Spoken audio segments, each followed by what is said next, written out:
Bel, você é considerada uma das 30 jovens mais promissoras do país. Tem fórmula? O que a pessoa tem que ter ou fazer para inovar? Olha, eu acho que não existe fórmula específica para inovar, mas existe fórmula para não inovar. Então, por exemplo, se você não observa ao seu redor, se você não é empático, se você tem medo de arriscar, isso vai fazer com que seja muito mais difícil inovar. É mais fácil inovar sozinho ou em grupo? Eu acredito muito no poder da colaboração, inclusive principalmente de pessoas diferentes que têm maneiras de olhar para o mundo distintas. Eu acho que é mais fácil inovar com mais gente do que sozinho. E a crise é ruim ou é uma bela oportunidade? A minha percepção de crise é o seguinte: para mim crise é quando você sente que não tem ferramentas para lidar com um desafio. Para mim essa é a definição de crise. E a gente consegue treinar o nosso olhar para ter mais ferramentas quando estiver diante de uma situação que você não sabe necessariamente sair. Então, para mim, crise não é necessariamente um momento mais difícil financeiramente. Eu acho que todo o resto da nossa vida, na verdade, vai ser uma mini crise. Deixa eu explicar por quê. O mundo está mudando muito rápido. As tecnologias mudam, as carreiras estão mudando muito. Então, ou você aprende a se reinventar, que é exatamente voltando para essa ferramenta que vai fazer com que você não tenha a percepção de não saber lidar com a situação, ou você está perdido. Qualquer tipo de estabilidade hoje em dia é uma verdadeira ilusão. Não tem como você ser o maior executivo e estar protegido, não tem como você ser a maior empresa e estar protegido. Então eu acho que o conceito de crise é o seguinte: você vai ter que viver com isso a vida inteira, procurando se reinventar a vida inteira. Então eu acho que é um bom momento, uma boa oportunidade para desenvolver uma maneira de olhar para o mundo que, quando você sente, está com uma percepção de falta de ferramentas, você faz de tudo para tentar criar essas ferramentas. Bel, a gente fala que o Brasil precisa de bons líderes para contornar essas crises todas. Nós também sabemos que dentro do universo corporativo há um choque de gestão, especialmente pela diferença de visão de muitos empreendedores. Por exemplo, uma transição familiar em uma empresa. Como a gente pode adequar para inovar sempre esses diferentes pensamentos que margeiam o universo corporativo, os gestores? Legal, eu trabalho muito com empresas familiares, é super interessante ver como as visões podem ser extremamente distintas, mas eu acho que o primeiro passo é todos se respeitarem. Então, não tem certo ou errado, não tem novo ou velho. Tem opiniões, cada um com as suas experiências, e se todos conseguirem se ouvir, e em vez de colocar como foco o ego de sempre, foi assim. Em vez de colocar o ego como a primeira coisa, colocar a empresa, vamos proteger a empresa, tem que proteger a empresa aqui. Eu sei que é muito mais fácil falar isso do que fazer, mas se você conseguir desenvolver um ambiente no qual todos podem dar ideias, nenhuma ideia é, na verdade, descartável, e você consegue testar pequenas coisas antes de descartá-las, é mais fácil ter um diálogo sobre o que é possível e o que não é. Quando a gente fala em liderança, isso é muito importante. Você acabou de falar aqui em ego. Como a gente pode driblar, então, esses egos para nos destacarmos no mercado? E aí eu falo tanto empresa quanto nós, pessoas. Bom, o Diego fala um pouquinho de humildade. Eu acho que você precisa de muita humildade para conseguir se reinventar. Para permitir que talvez uma coisa que você via de uma maneira, você consiga ver de outra maneira. Você vê algumas das maiores empresas no setor de energia, no setor de transporte, no setor de vários setores estão sendo disruptados por pequenas startups, que agora estão virando startups grandes, né? Como Uber, como Airbnb, como Tesla. E eu acho que você precisa de humildade para olhar para aquilo que está acontecendo e ver métricas reais. Eu vou falar bastante sobre isso na palestra. Não ignore as métricas. Você precisa olhar para as métricas e não pensar que as métricas estão erradas e você está certo. Tem que olhar para a interação real com o usuário, com qual que é a proposta de valor, o que está sendo realmente entregue, e saber quando mudar. Você não é menos se o seu produto agora está entregando menos. Você é menos se você descobrir que o seu produto está entregando menos e não fazer nada em relação a isso. Para sermos mais, a minha última pergunta aqui, você falou de ego, de líder, de liderança, de mediar esses conflitos todos.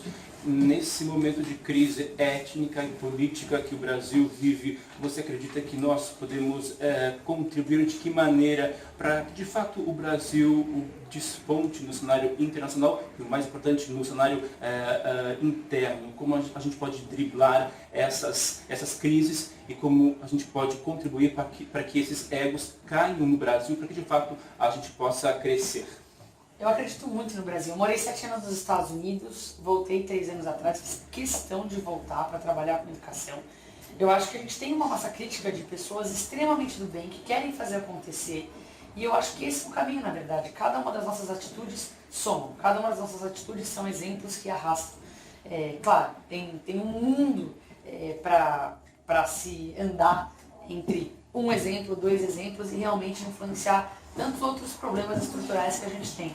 Mas é um trabalho de formiguinha. Eu acho que a gente vive num mundo muito mais transparente agora. As tecnologias fizeram com que seja muito mais fácil as conexões e também muito mais fácil com que essa massa crítica consiga se organizar.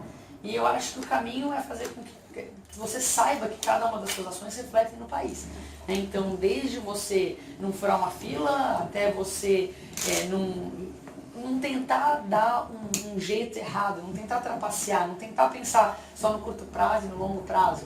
Eu acho que isso machuca um todo. Isso é o começo. E claro, a cada história que seja construída de forma ética, essas histórias têm que ser compartilhadas. Isso tem que virar o exemplo para a nova geração ver como sendo legal fazer, como sendo a coisa certa fazer. Quanto mais poder, mais difícil ser ético? Olha, eu acredito que não dá para ter uma correlação total. Eu acho que tem alguns setores que conforme mais você cresce, mais você tem que lidar com algumas situações mais complicadas. Mas eu já vi pessoas que são gigantes e só fazem aquilo que é ético para elas e para o mundo. Então eu acho que pelo contrário, eu acho que no mundo transparente, para você realmente ser admirável, você tem que fazer tudo correto. Não tem mais, eu acho que vai ser muito difícil manter o que era possível manter antigamente. Porque os reais líderes, que são pessoas que estão virando poderosas pela sua influência, tem a ver com o exemplo que elas dão. E muitas vezes essas pessoas estão abrindo para o mundo o que elas fazem todo dia de forma muito aberta, pelas mídias sociais e outros caminhos. Estou falando de um mundo, né? Poderia falar horas e horas sobre esse assunto. Mas eu acho que não. Eu acho que, pelo contrário, se hoje em dia você tem muito poder, todo mundo pode ter poder por mídias sociais e outros caminhos, isso talvez faça você ser ainda mais ético, porque você tem poder pela reputação que você construiu. Até mesmo esses modelos de negócios que eu mencionei, Uber, Airbnb, é baseado em reputação, né? É baseado numa opinião honesta de quem usou o seu serviço. Então eu tenho uma visão muito positiva de como o mundo aberto faz as pessoas ficarem com uma reputação maior, por serem exatamente essas que têm uma reputação maior que crescem nesse mundo. Ô Bel, eu queria resgatar um pouquinho da sua história. O que tinha na cabeça da menina de 17 anos quando resolveu estudar nos Estados Unidos? Eu sempre fui, até hoje me deram essa blusa aqui, eu achei que era nerd, então eu coloquei esses óculos aqui. Eu sempre fui muito nerd, com muito orgulho. E quando eu digo nerd, que cada pessoa tem uma definição diferente para nerd, eu digo curiosa. Assim, eu nunca achei que um assunto era útil e outro inútil. Eu sempre quis aprender o que estava sendo ensinado e eu acreditava que talvez não fosse útil diretamente, mas que as conexões que eu pudesse fazer entre assuntos diferentes iam me ajudar com qualquer coisa que eu aprendesse na vida. Né? Se eu tivesse um olhar para aquele assunto, de extrair alguma coisa que pode ser útil para o que eu mais quero, tudo pode ser útil.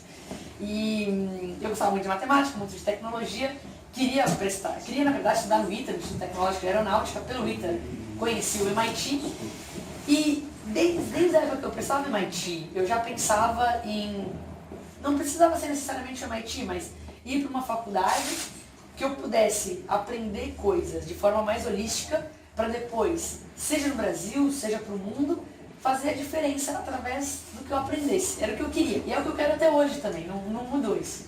E quais são os fatores que te levaram a tornar uma empreendedora, ser apaixonada por negócio? A gente fala de empreendedorismo, acho que tem algumas definições diferentes também. Para algumas pessoas, empreender quer dizer abrir empresas. Eu cada vez mais falo de atitude empreendedora, que não é necessariamente abrir uma empresa, mas é conseguir ter uma atitude de protagonista perante qualquer projeto que você tenha. Né? Pode ser procurando projetos interessantes dentro de onde você trabalha, pode ser sendo um artista, tem diversas maneiras. E eu me descobri, eu sempre fui empreendedora, mas eu não sabia, até mesmo por causa da definição que eu achava que era abrir empresas apenas. Mas eu acho que algumas características que me fazem muito empreendedora, a própria curiosidade que eu mencionei anteriormente, eu tenho muita paixão por trabalhar com gente legal, em projetos legais que podem tocar positivamente a vida de mais pessoas. Quanto mais pessoas, mais positivamente, mais combustível eu tenho para mim mesmo.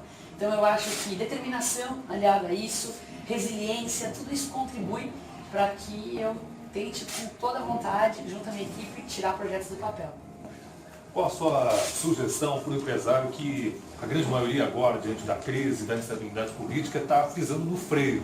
Você acha essa uma solução ou não? Isso acaba impactando negativamente até para o Brasil e de maneira especial para o mundo geral, né? Assim, para começar, crises são cíclicas, tá? Então, qualquer negócio de longa duração vai passar por crises. Não está passando hoje, depois, vai passar isso, vai acabar. Então, melhor eu desacelerar agora, porque depois nunca mais ter que lidar com isso. Não, não é assim, é cíclico. Qualquer economia, qualquer lugar do mundo, qualquer negócio vai ter que passar por crise. Então, se você quer criar alguma coisa por longo prazo, você tem que conseguir lidar com crise. Agora, tem negócios de diferentes naturezas. Alguns negócios, na verdade, podem pisar no acelerador durante a crise. Não são todos, alguns. Por quê? Porque na crise é mais barato contratar. Porque na crise talvez os seus competidores estejam desacelerando e seja um bom momento para acelerar. Com prudência, tem mercados e mercados. Se você repara que você tem um tipo de produto que na crise vende menos, talvez seja um momento maravilhoso também para fazer uma limpeza naquilo que você sempre precisou limpar, em vez de ficar inventando novas coisas. Talvez seja um momento para cuidar dos clientes que você já tem e conseguir trazê-los de volta para mais coisas, em vez de ter que criar um novo mundo paralelo com novos clientes. Então eu acho que todo mundo tem alguma solução. Tem alguns negócios que estão mais complicados do que outros, sem dúvida. Mas você tem que olhar e entender. Eu tenho que desacelerar, eu tenho que pisar no acelerador, pelo contrário, o que eu tenho que fazer? Tem idade para isso? Sem dúvida nenhuma.